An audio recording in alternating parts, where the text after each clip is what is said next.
vibe is real cool. I couldn't help but notice you across the room. Oh, let's follow up with a drink, you know it's on me. Then maybe we can talk a little bit so we can see if this night can lead to you staying with me.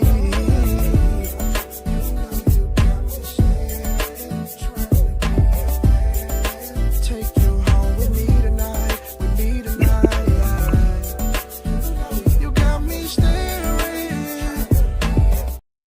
What's going on? What's going on? It's your boy Icon. And once again, we on 95 South TV. You know what I'm saying? First and foremost, I got to thank God for this opportunity because without him, there'll be no us. Next, I got to introduce my right hand man, your baby mama favorite host, Barry White Jr. voice himself, Jacob the Great. What's going on, fam? Hey man, happy Sunday to everybody. Glad to be in the land of the living, brother. Yes, sir. Yes, sir. So go ahead and introduce this young man so we can get this interview cracking.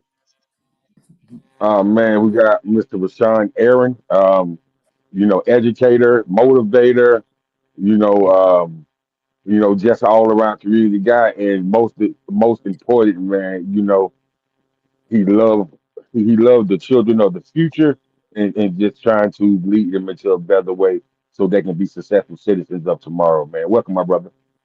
Hey, thank y'all for having me. It's an honor to be here, man. Uh, I definitely appreciate, y'all having me on tonight. No, no doubt, no doubt, man. So, who is RaShawn Aaron, man? RaShawn Aaron, man, he wears many hats, man. I'm proud of all of them. Uh, I'm a Head Start teacher of 16 years. I've also been able to branch off into my own after-school program, which is called the Village Educational / Community Services. I also am a facilitator of a fatherhood program here, man.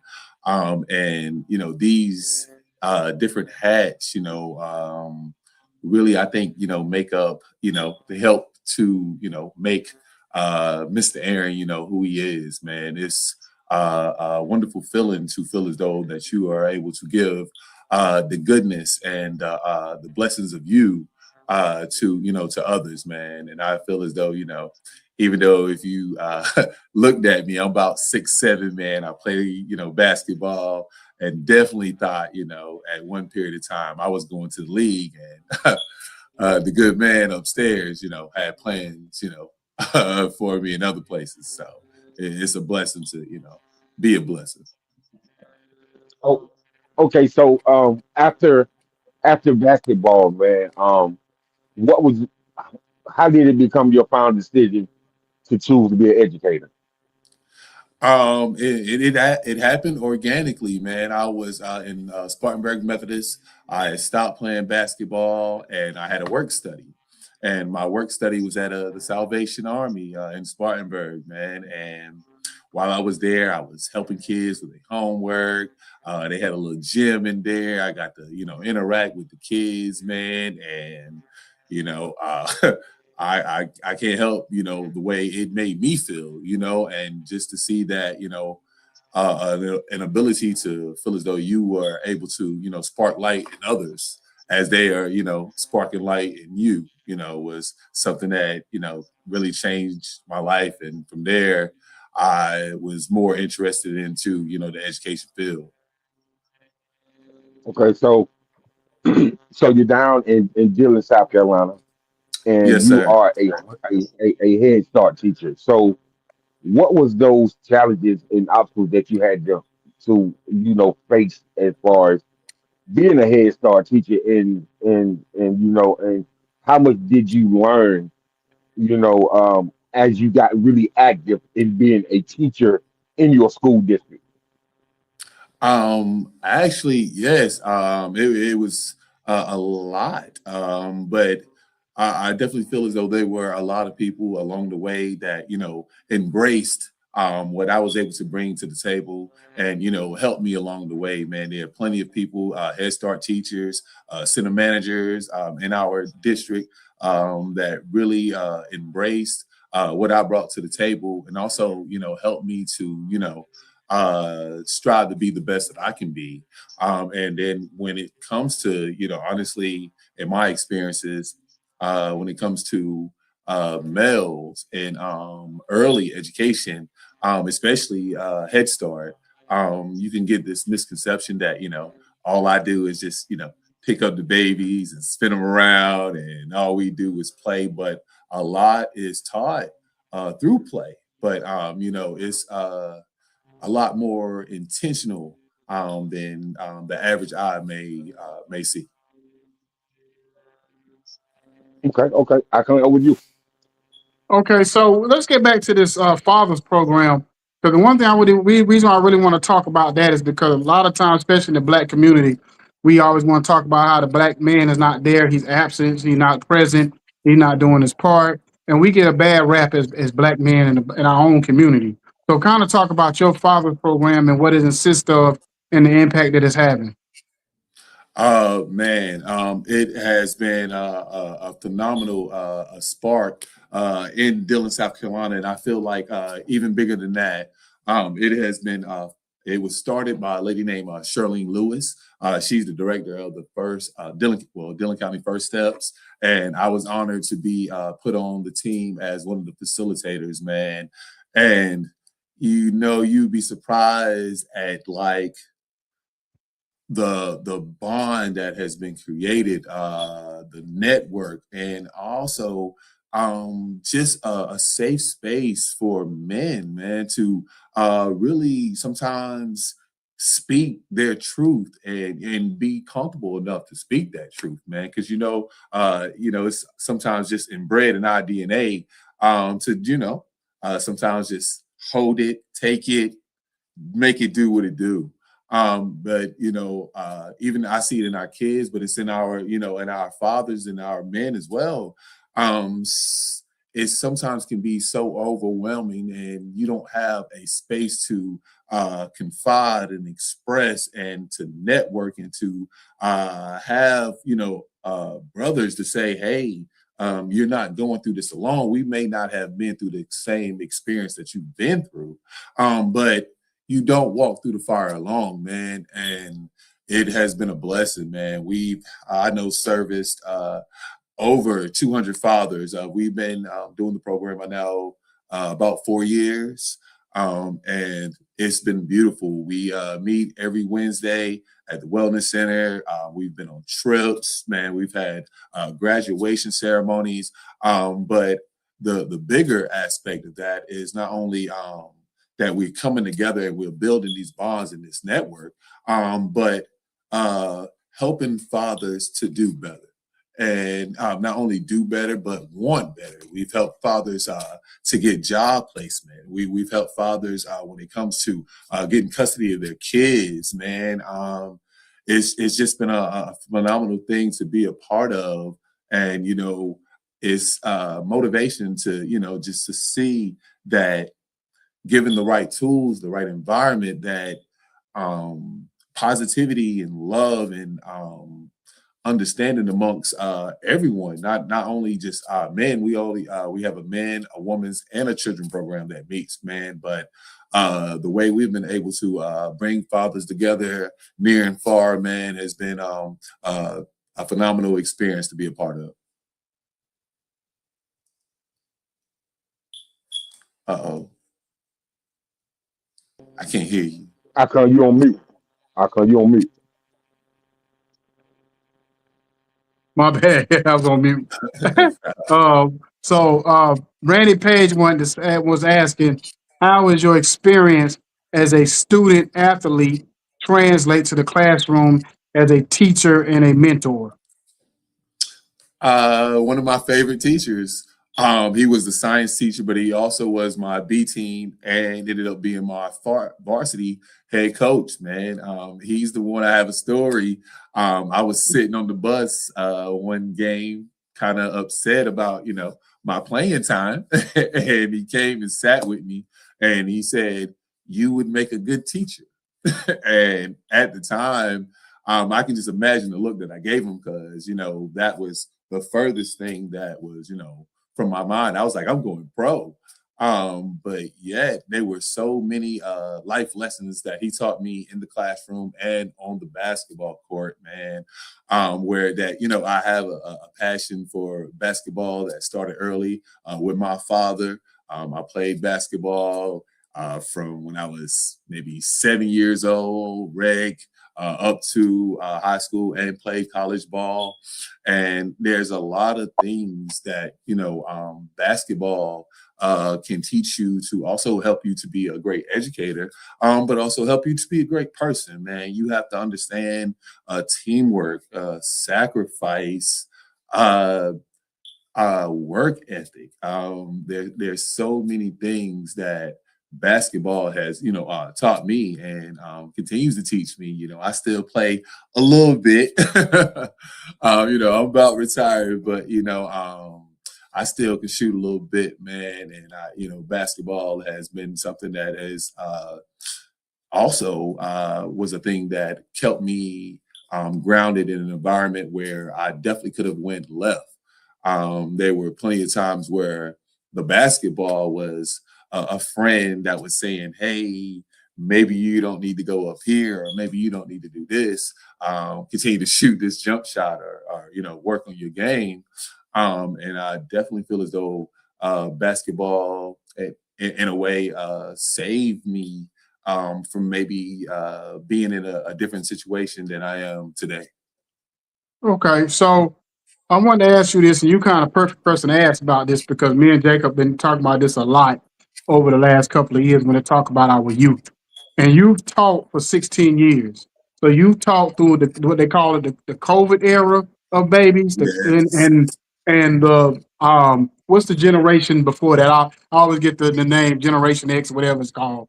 Yeah, I So think it's like it might be Gen X. It might be Gen Gen X. X. So you've taught during the Gen X and the COVID baby era. So what have you seen in the difference in those two eras alone? Um, I definitely can see a difference in maybe attention span, differences in behavior. Um, uh, these last couple of years, yo, just in my experiences, we have definitely seen a lot of kids that are dealing with a lot more social and emotional issues coming into a Head Start. Definitely. Also, utilizing of technology.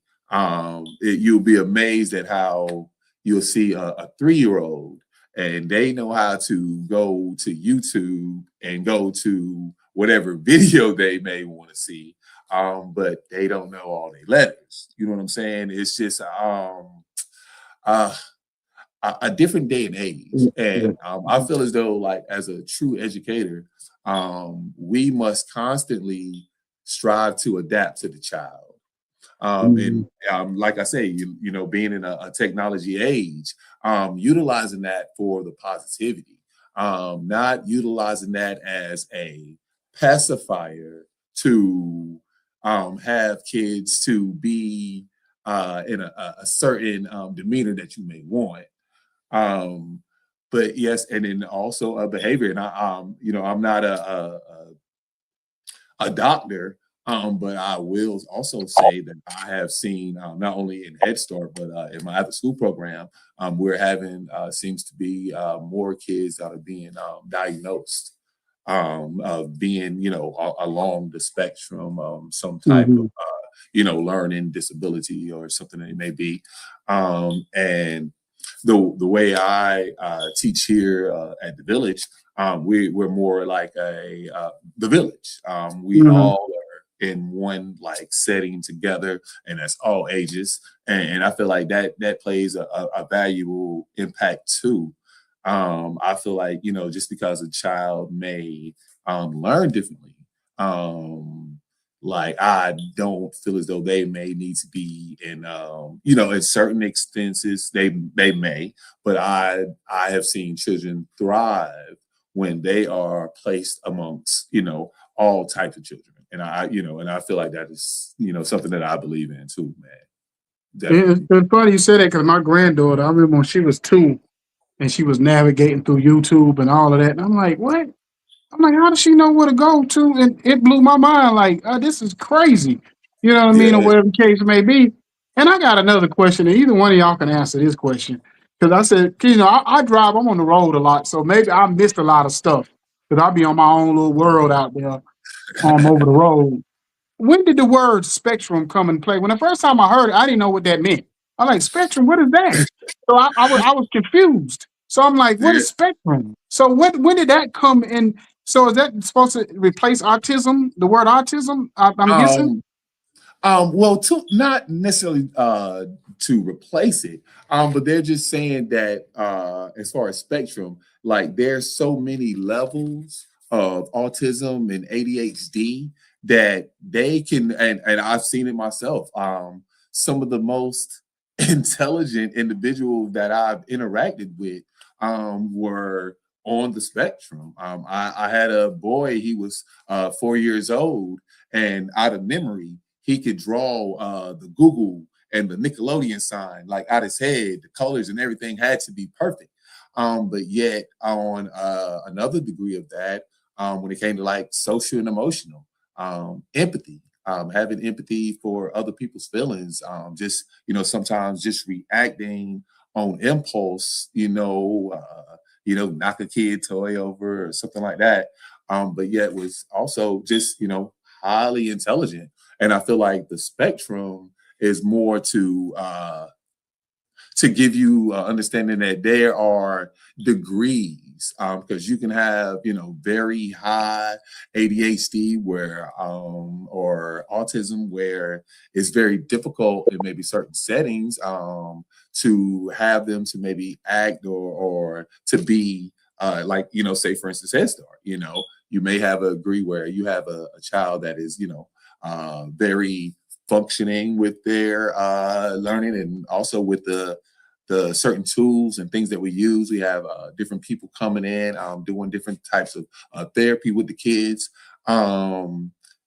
They you can help them, and I feel like that's in all kids. But yet I feel like that, yes, once again, that the spectrum is just showing that you can have levels of where it is, I guess, very high, or you can see a lot of attributes in that child, and then on the other end, you may can have just some of those attributes. Okay, I get it because my oldest son, he's autistic, and the thing about it is he plays drums, and he taught self-taught himself to play when he was like 3. But he was basically playing on Exactly. pots and pans, and then we started getting him bigger and bigger, like the advanced sets and the real sets, and basically he could, and he didn't listen to like hip hop. He loved like country and rock and roll and orchestra, big fans. So he could hear Okay. something one time, as soon as it comes on, he can catch the beat or the rhythm as soon as it comes on. He doesn't have to be like, let me listen for a second and start playing. As soon as it hits that first beat, he's already on it. And I'll tell y'all a quick story before Absolutely. I jump forward back to Jacob. So we was at Panama Beach about a year ago doing Labor Day, and it was one of these little dive bars out there. And he called us and was like, "Oh," he said, "Damn, all excited. They gonna let me play a set with him, or a song or Okay. whatever with him." I was like, "All right, cool." So we went out there and watched him, and he was in I guess the band they've been playing there probably for 20 years, and it was just a real this older drunk guy out there. He was like, man, he kept telling the head musician, he better than y'all regular drummer. Next thing I know, my son was playing 3 sets with him or whatever, and he was like and it was an older white redneck white guy. He said, y'all can go ahead and leave. He said, I got my pistol on me, so he good. Ain't nobody gonna mess with him. You know what I mean? So, but yeah, That's but yeah, he just awesome, went though, out. man. Yeah, so yeah, and that's just that's just. So I understand that whatever they call it, the left side of your brain, whatever it is, that Yes, functions sir. like And double and, time, and almost on steroids. You know what I mean? yes, So and honestly, I wish that what I mean. Sometimes that we would take away the. Sometimes you would get a negative connotation by saying that a child may have ADHD or autism, but also just understanding that it's just saying that a child is a different type of learner, which honestly, in my opinion, all children are. So you'd be amazed at how kids that may be on the spectrum one end or the other are still, amazing and intelligent individuals. Okay, yeah. Go ahead, Jacob. So my nephew, um, he's artistic. So you know how kids like watching the Marvel comics like Spider-Man and stuff like that. So if he watches the movie and then he wants to turn and get the DVD, my brother, which is his dad, he would have to buy him a separate DVD so he can see the making of Spider-Man or the making of Wolverine. He he he's he he want to see how it was made and how it was created. Like he don't like video games. Um, he like things like that, and he like tractors and lawnmowers and want to see how starter is put on and want to see how my brother fix the HEV or side by side and want my brother to show him what the wrench say if it's a three by 1/4. He want to know what this three means, what this 1/4 means, and man, he want to measure the other wrenches so he'll know what wrench to hand my brother so it can be jammed up. So I say that autism kids are different, and ever since he's been in school, he's made nothing but straight A's. They tried to. They had me with my brother in wanting to put him in with regular population so many different times, but my brother feel like that he won't get the learning tools in general population that he would get, in the classroom that he's in. So when it comes to parents that you deal with on the daily, when they're dealing with kids, who may have autism, ADHD, or even dyslexia kids. So Yes, sir. what are some of those conversations that you have to have with the parents to get them to understand? And then do you guys give them literature and tools so they can get a better understanding on who their child really is? Absolutely, man, and that can be a tough conversation sometimes. Because any child parent, you at first may have this concept that something is wrong with my child, and I try to reassure our parents that it's not an issue of something being wrong with your child. Your child is a special type of learner, and I also am an advocate for once again that I am not the person who is diagnosing kids, but I am about utilizing whatever tools that are possible if they may be once they may have been diagnosed that they're now getting some type of service that's going to help that child, or if that child needs to be in maybe getting a shadow or being in a different classroom setting that is adjusted or accommodated for their type of learning style. I definitely feel that is very important. And, also reinsuring the parent that, once again, that this is not a battle that you fight alone. I feel like that is very important in what I do as well. I never wanted to be that teacher that, they like, okay, that was Mr. Aaron. I had him, whoop, whoop, whoop. I really um, I I buy in, so I want parents and students to buy in and understand that even when it comes to education and having a teacher, that this is not like a 1 year, 2 year thing. I try to keep up with as many kids as I can, and just helping them to, and like we say also, any type of literature that we may can facilitate to them to help them to get once again a better understanding of whatever it may be, and also dyslexia is something that we also deal with as well. But also with the day and age that we live in, there is a lot of information out here that we definitely try to get to our parents to help them to understand that it may be different, but yet uh, it is just a tool to help you to just help your child to be the best that they can be in all aspects. And like Jacob mentioned earlier about he was saying how the I want to say maybe it was his cousin or that he was speaking about with the mechanical and also when it comes to teaching, understanding they kids learn in different ways. Some kids learn by seeing things. Some kids learn better by hearing things. Some kids learn better by hands-on, mathematical. Some kids even learn better outside. There's so many things that can be the catalyst of a kid learning. And I feel like another reason that I've been with Head Start so far, well, for so long, is the beauty of the fact that it's bigger than teaching them their ABCs and counting and handwriting.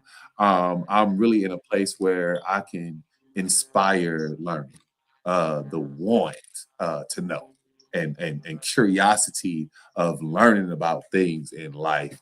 And sometimes, especially at an early age, that is something that can be to me very powerful. Okay. So with with the educational and all the different governmental programs, the education programs. What are some programs that parents should be on the look for in the next few years that you've already heard about? Well, there, they, and even right here in Dillon, man, I must commend. There are a lot of individuals and groups that are doing some amazing things. We have Mr. Bobby Porter and his tremendous program. He's a mentoring program for not only boys and girls. We also have the Boys and Girls Club. There's also another program, a 4-H program that I've been blessed to be a patronage of. They really impacted my children. Right now, my daughter just won the national competition where she started a public speaking program at the middle school. And she won on the local level, she won on the state level, and now she won on national, where she was awarded $10,000 to continue her program, which has got recognition from the mayor. She's actually going to branch off and do a summer program.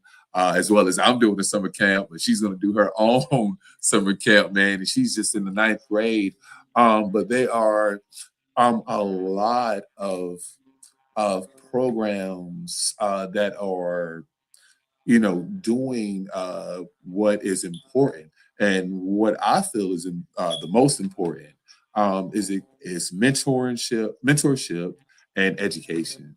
Right here in Dillon County, I don't know if you did any research on the crime, the education, the poverty level. There are a lot of things here and just Dillon alone that sometimes even me as an educator can feel overwhelmed at the job that needs to be done, man.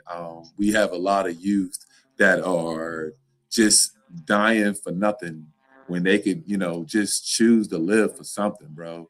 And it's heartbreaking to witness some of that, but also sometimes it's motivation to try to impact and reach the ones that we can, man. And we can only do that better together. It's never about me and you. It's always about us.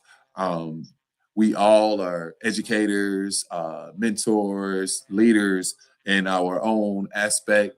But sometimes it's also about empowering that next brother to walk in his life and do the things that is necessary for us all to just help our future be brighter. Right. And it's funny you say that, man, because with all the crime rate going up, and cause um, being from South Carolina and understanding that how the crime rate has increased about 77% in the last 10 years is crazy to me. And so I when it comes to the education, what age do you think a child should start the STEM program?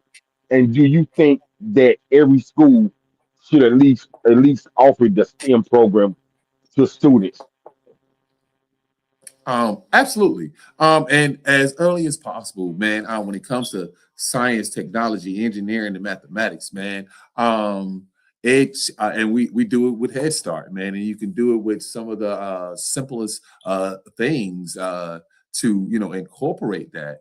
But we must spark that catalyst in our children to make them want to learn, and that's also giving them avenues and exposing them to things, and sometimes as early as possible, because unfortunately, on that opposite end, they are getting exposed to a lot more, a whole lot faster, in the negative light, and we got to try to balance that on the opposite end, and I also, dealing with predominantly African American children in my after school program. Um, One thing I feel like uh, I deal with is helping them to have an understanding of them. Unfortunately, I feel like a lot of our African American youth um, don't know who they are, so therefore, sometimes it's easy for them to emulate and do what they see, and automatically assume that this is how I'm supposed to be. When sometimes uh, it takes someone like a Mr. Aaron to tell them something as simple as I had a kid the other day, and I called him King. And I could tell by the way when I called him King, he looked at me like, and I said to him, "Has anybody ever called you king before?" And he was like, "Nah." And just little things just like that, calling kings and queens, giving them a understanding or a self-confidence of self sometimes can really change a child's behavior, their academics, and that's why our slogan here is intelligence and character. It's not necessarily always about your retainment of knowledge. It's also about, with that retainment of knowledge, how you carry yourself, how you interact with others, how you treat this world and the people that live in it. And with those two things together, I feel as though anything is possible if that's what you truly want. All right, I'll come back to you, man. But if you can put that last question that Randy asked, I don't think we covered that.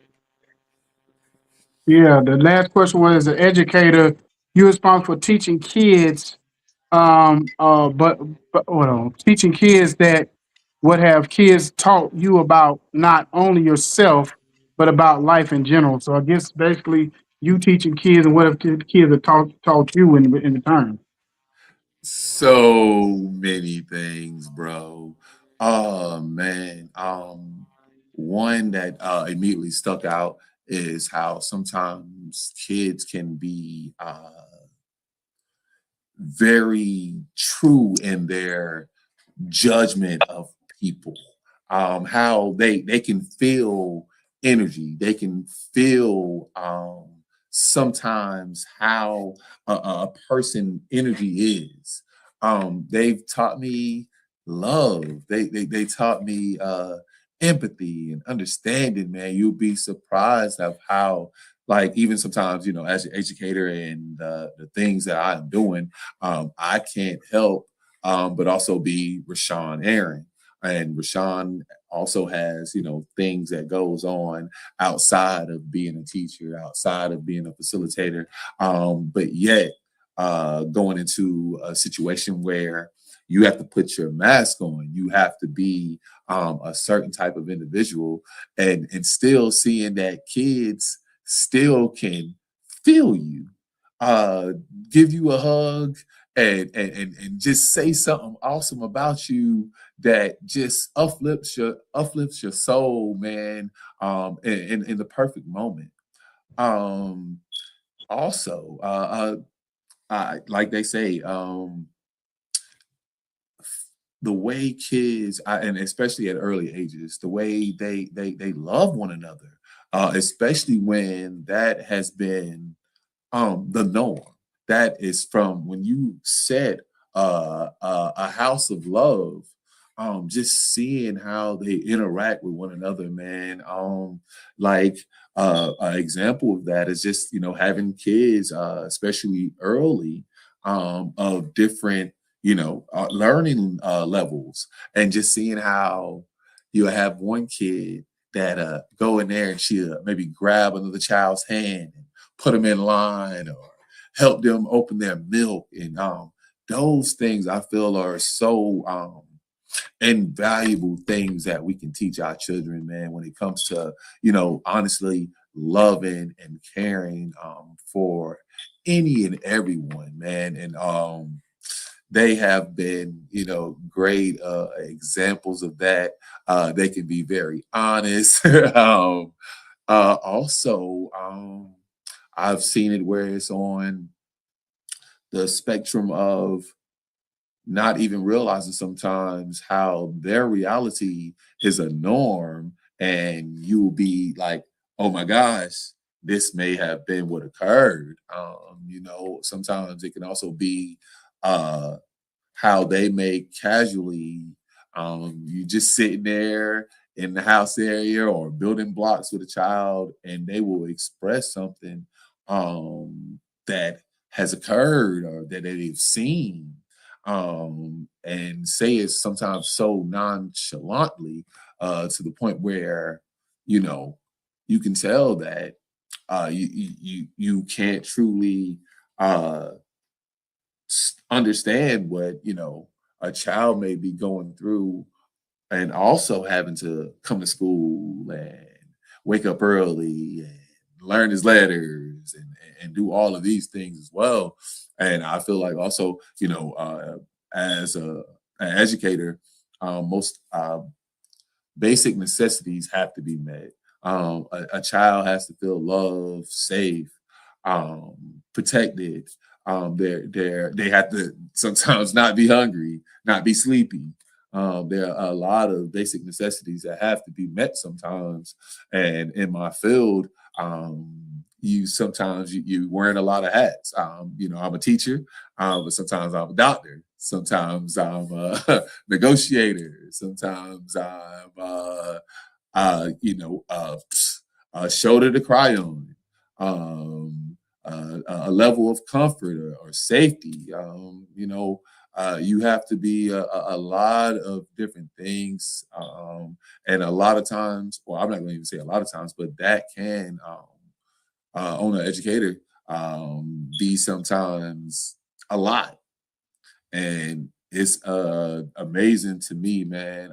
I've been teaching a long time. I've been dealing with kids a long time, but I've also been working since I was 15. I've done every job up under the sun, from working at South of the Border 18 times. It's a little place near here, a little tourist attraction, but doing all types of quote unquote work. But there's been nothing that wakes me up in the morning, man, and helps me to put my shoes on and do the things that I need to do, than the kids, and feeling as though I'm making a positive impact. I'm planting seeds that will one day grow and be the beautiful trees that they were meant to be. Okay, so I got probably just one couple more questions for you. One, and we see that word head start, and I think we kind of take that word for granted. And what I mean by that is when you say head start, so if you're in a race, and say I'm gonna give you a head start. So basically, I'm giving you a head start to give you the ability to be able to get off faster, and almost like I ain't say a cheat code, but just to give you a boost to be able to get ahead along in life. So just talk about as far as the importance of you got Head Start, you got preschool, you got pre-K. Because all these things, one, you look at it from two different ways. You look at you can find those kids that they may need that extra attention when they get to kindergarten and first grade. Then you find those kids that's remarkably above their their age level or whatever grade level as far as their intelligence level and where to put them and to place them in the right situations. And even when it comes to you may not could tell a parent this, but a lot of times you probably like this kid need to be in a private school versus being in a public school. You know what I'm saying? Just based off of the knowledge and what they may really need. You know what I'm saying, or where their advancement is or whatever. So just kind of talk about the importance of being on the level of just Head Start. And yes, Head Start, something is very important. And Head Start is designed to give a classification of children a boost. But in all reality, unfortunately, um, Head Start came about because stats were showing that low income, poverty stricken kids were behind. Even when it came to even levels of 2 and 3 years old, even the acknowledgement of even hearing a certain amount of words. There's actually you can Google it. There was an article which came out and said that low income, sometimes poverty kids were almost 3,000 words behind, other kids that were, at a certain income level. And with that, actually, Lyndon B. Johnson was, I think, the first person who put the Head Start program together. But yes, it definitely gives, kids that may, for whatever reason, definitely need, that boost and that extra help.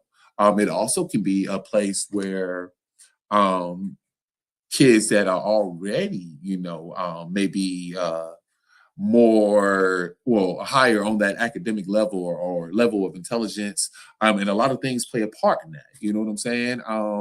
And I've seen it all. I've seen kids that I feel as though they definitely needed every single thing that Head Start was able to give them. But then I've also seen it where you have kids that they come in exceptional. They come in where they know all their letters, they know. But then I also feel as though one thing that I love about even Head Start and some pre-K programs is that even with our curriculum, I have the ability to individualize with that child that may need, that extra help when it comes to their shapes and their letters, and then also advance that child that may need to be working on something as far as sight words, or they already ready to read. And that's one thing I feel like is that I enjoy about Head Start as well. But then I also feel as though sometimes Head Start can get this misconception that we are not putting in the work like a public school may. And I have definitely, experienced that before where even where a child, in my opinion, may not have, I felt, been ready to go to to a public school, that they may have been better and would thrive better in the environment that they had already been in for a year. But then sometimes a parent can have this misconception, oh, they're going to the public school, that automatically they have better resources, they have better teachers. It's just going to be better. And that's something that I really try to encourage my parents, that Head Start is a 2-year program. And honestly, with where our location is, we're dealing with a lot of African American children.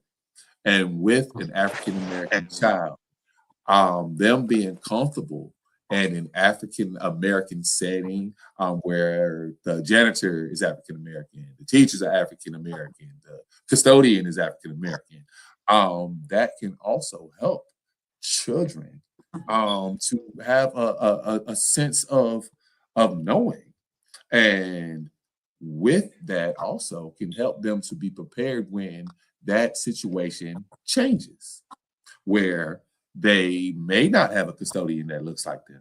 They may not have an educator that looks like them, that they are still able to find themselves amongst a different environment.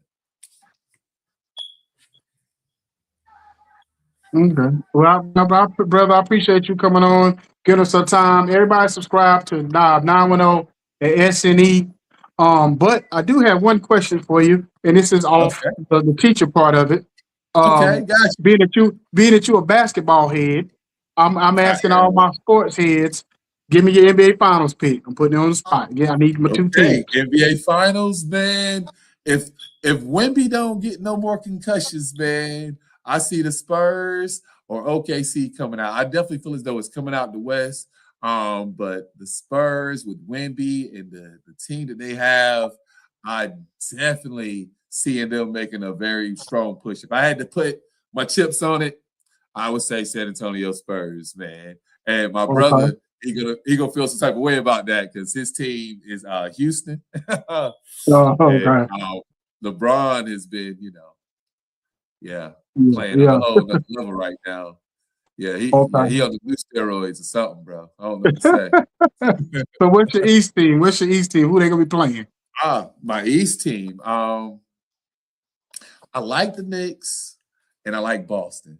But if I had to pick, I would say Boston, man. Tatum and Jalen.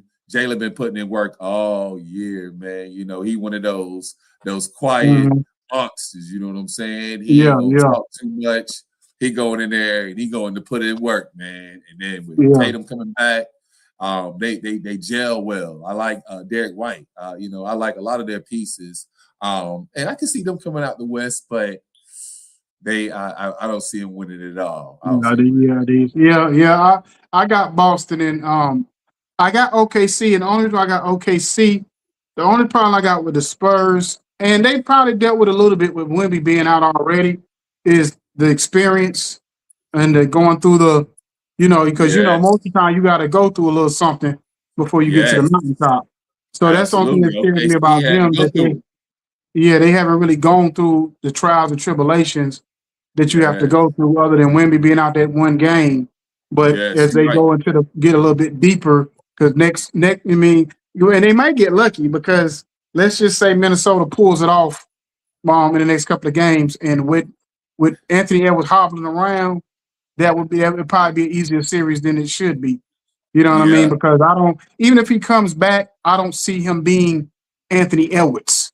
You know what I'm saying? Because you know what it is. You play basketball. It did not look good, that knee injury, it don't heal up like like that. You know what I mean? So even if you don't show it, it's there. You know what I'm saying? Yeah. You may not show it. The people may not be able to see it, but it's a hitch in your step, or that explosion may not be there. You know what I mean? Absolutely. Or whatever that you normally have. So to me, that would help them get to the Western Conference Finals. And then, like you said, OKC, the thing that OKC has that nobody seems to have except for Boston last year and a couple of years ago was that depth. Like they can throw 5, they can throw 10, 11 guys at you and be like, Lee, I thought we gonna get a break with the second. That part. They don't skip a beat, bro. They come out there and they ready, man. They a well-oiled machine, bro. They really are. But but I appreciate you coming on tonight, giving us your time.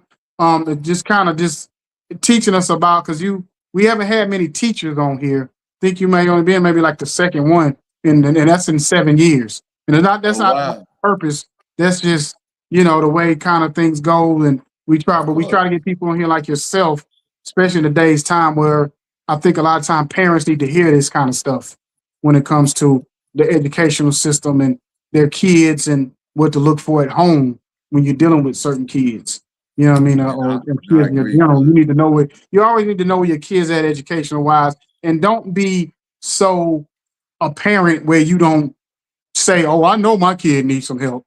Or, you know what I mean? Because don't be that Yes, parent where absolutely. you see something, your kid sitting around chewing on shoes and eating crayons too many times or doing stuff that ain't normal, then you may need to get your Absolutely. kid some help. You know what I'm saying? Stop. Absolutely. You know what I mean? Exactly. Before it's sometimes without getting the proper help, it can end up being, more worse than it would be if they did. So sometimes, Mm-hmm. early prevention, early acknowledgement is something that is definitely very important. And one thing I do want to say that I tell all the kids at the village, and I tell the parents as well. Is that even when it comes to education, I run a after school program, and it's unrealistic for me to say, hey, I want 40 kids to make straight A's. But what is realistic is just giving them an understanding of how those things go together. It's not necessarily about making straight A's, because there are plenty of people that I know in life that had straight A's, honor students, but then when it comes to quote unquote being successful in life, you would say that they may in a way have fell short. But then also on the other end, there have been plenty of students who grades may have not been, at straight A's. They may have got a couple C's, couple D's, couple of F's, but yet they were also able to still, equate success in their life, quote unquote. And so I want, parents as well as children to understand that it's about putting those things together. The work ethic, the discipline that school and education can give you, but then also putting that together with how you treat people, how you act, how you love one another. And I feel like that is truly, like, once again, what Martin Luther King said, the true goal of education. And my job is to try to help everybody to see that goal, that mission, and the power of it. All right. Appreciate you, brother. And have a great and wonderful year. Rest of the Yes, season sir. year. I know you probably ready next 2 months go back so you get your R&R for a month or so and reset your Hey, mind. yes, sir, absolutely, man. Yeah, I usually take about yes, sir, I usually take about a week off, and then we start right up with our summer camp, man. We learning okay. 365 around here, man. I Kids, know kids, that's and no right. I know kids. that's right. I ain't mad at you, brother. Well, I Yes, sir. appreciate Thank you. y'all for Anything we having can me, do to brother. help out. Yeah, brother, we Yes, got sir. you. All right. Thank you, brother. Right. Brown skin girl, and she knew I was out to go and clear my